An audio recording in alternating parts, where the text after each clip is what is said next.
Finally, it looks like I'm going to be one of the first to review a McFarlane Batman 66 figure. Stay tuned, it's going to be a bright one.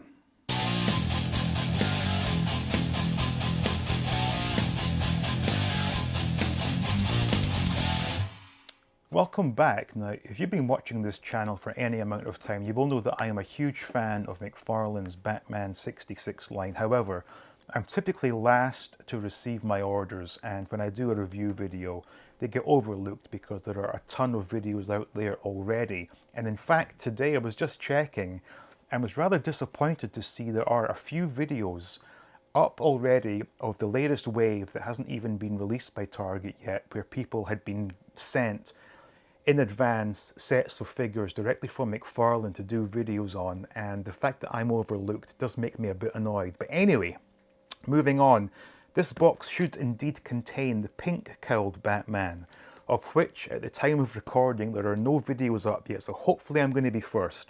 Now, interestingly enough, this line is sold in America exclusively at Target, and Target do not have this figure available for pre-order yet. I was tipped off back in December that Pop Culture in Australia had these for pre-order, so I put the pre-order in back on December 2nd. It's arrived today in New York on January 3rd, so that's not at all bad of a turnaround, especially given we had Christmas to contend with. So it's arrived today.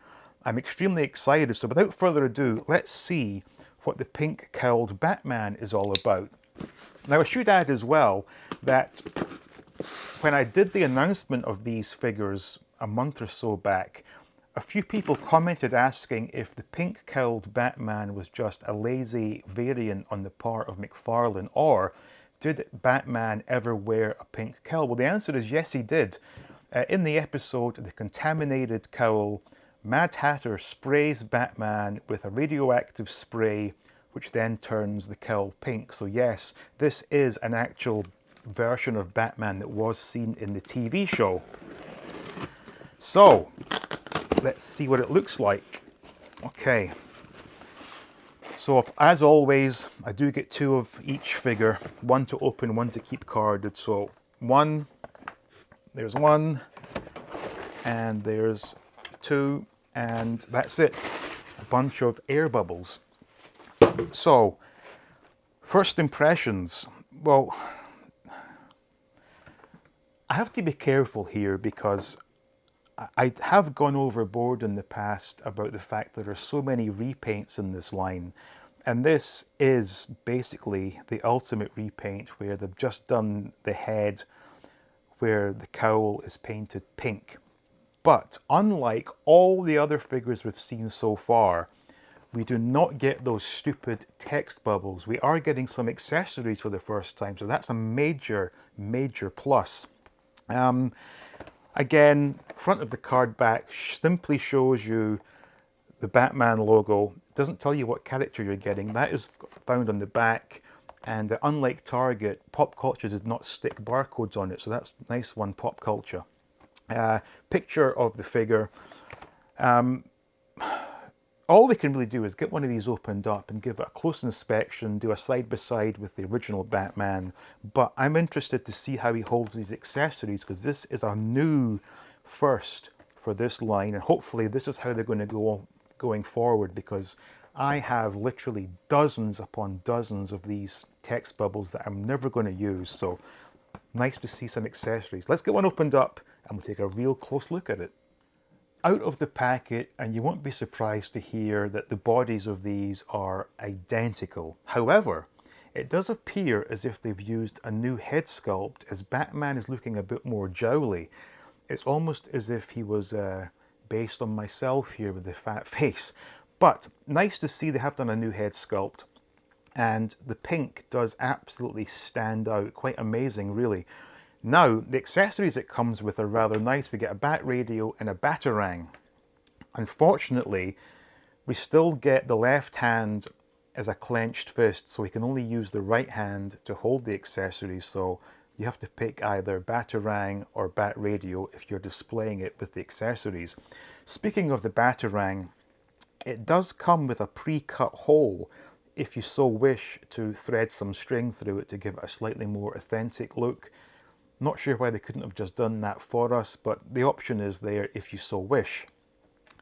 Now, I'm going to sound like a broken record here and go over the capes. The capes are still very badly cut at the bottom there, not at all symmetrical, and it sends my OCD off the charts. I wish they would change the die they're using to cut these and get it looking a bit more symmetrical. And speaking of symmetry, on this one I have here, sadly, the way the cape has been attached, there is way too much fabric going over the left shoulder when compared to the right shoulder. And even from the front, you can see that the cape is not sitting at all evenly, which is quite disappointing. On the original Batman, much better job where equal amount of fabric on both shoulders. This one is really quite badly done, and I don't think it's possible to get that off, so slight loss of points for that. Just to go back over the accessories, I'm so glad to see they've done away with these text bubbles, which I think are a bit ridiculous. And for a $20 figure to get 2 accessories, not at all bad. The bat radio looks quite nice, sort of been painted there. Good job on that.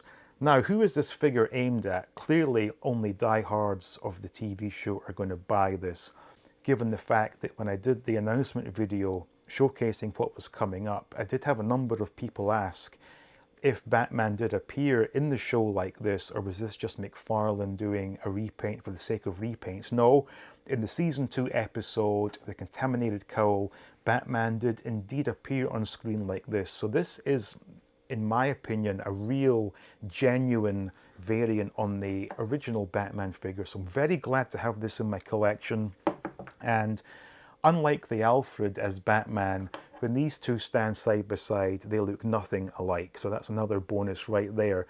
If my memory is correct, this was now Batman number 8 in the line that's only been out for, what, 18 months or so?